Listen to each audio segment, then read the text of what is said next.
All right, so I just kind of wanted to give my thoughts on the new patch of Wuthering Waves that just came out, which was, I want to say 2.4. Was it 2.5? I don't even know.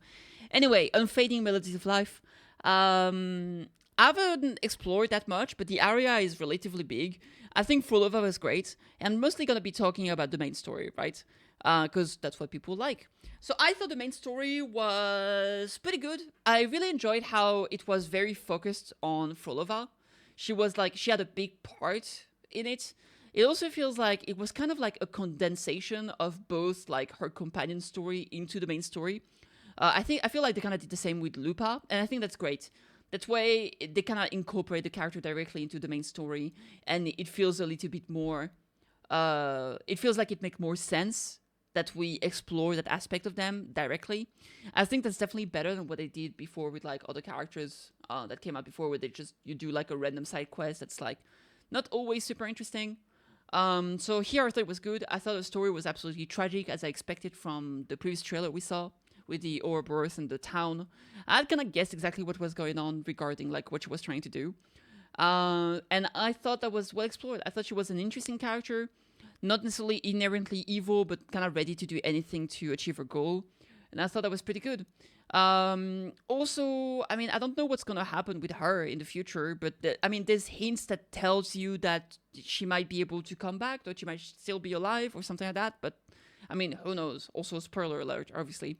So yeah, I guess we'll find that in the future. I feel like there's still hope, but I'm not sure what people think. I've seen people tell me that she's never gonna come back and stuff like that, so I have no idea.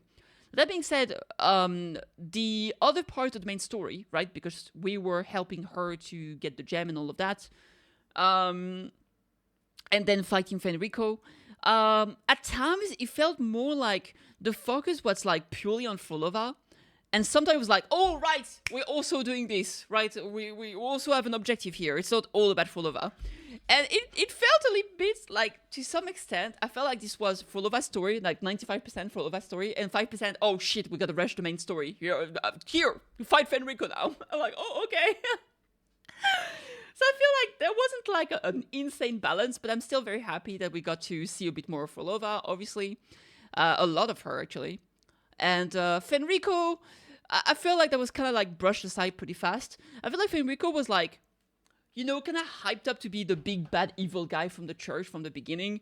And then he ended up being kind of a footnote, kind of, right? And then, yeah, he was like the harbinger. He was not really like purely evil.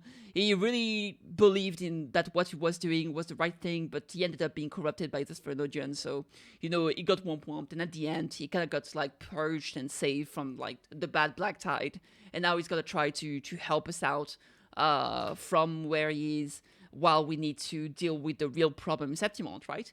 We also know that the great F4, which is Augusta, right, is going to be entering the picture. She's prepared stuff. She's ready for whatever is coming next, which I assume is going to be a big confrontation against the Black Tide, which has me very, very excited, because I'm very looking forward to see what Augusta and, more importantly, Iono bring to the table. I want to learn more about them. We barely scratched the surface when we saw them during the previous patch, when there was the Great Aegon with Lupa, where they kind of showed up for a little bit.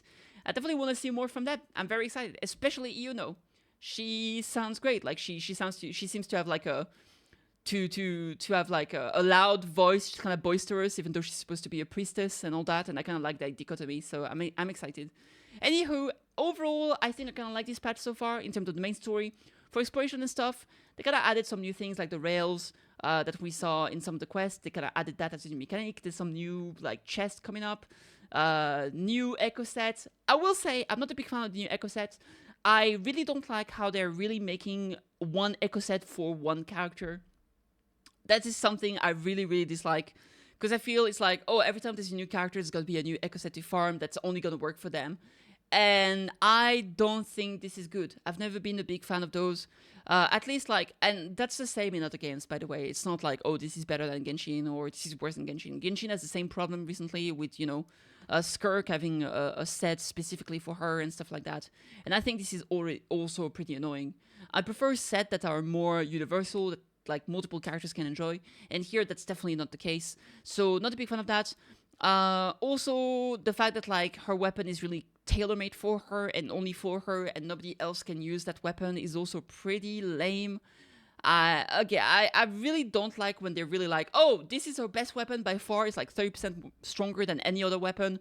And by the way, this weapon can't be used for anyone else. This is like so annoying. I really don't like that. It feels like her weapon is part of her kit. They just decided to separate it into a different item that you need to pull for, and that sucks. So I'm not a big fan of that. But yeah, there's some good, there's some bad. I will need to do some more exploration, so I'm looking forward to that, see how big the area is. Honestly, it's relatively big. It's like 5 different areas. So I'm going to see if there's anything interesting in there. And yeah, overall, still enjoyed it. Story time was great. I'm glad they focused on Frolova. Felt like maybe they did Fenrico a little bit dirty. You could have had more, you know, a bit more, you know, of a how do you call it, limelight on him, but it is what it is. And yeah, so enjoyed it. If I had to give the story like a rating, I would say it's easily like a 8.5 out of 10. If I had to put like the aspect that I liked a bit less about the patch, I'll probably drop that to like a 7.0 out of 10 or something, maybe a 6.5. Anyway, let me know what you guys think. Like, subscribe, enjoy the game. I'll see you next time. Cheers.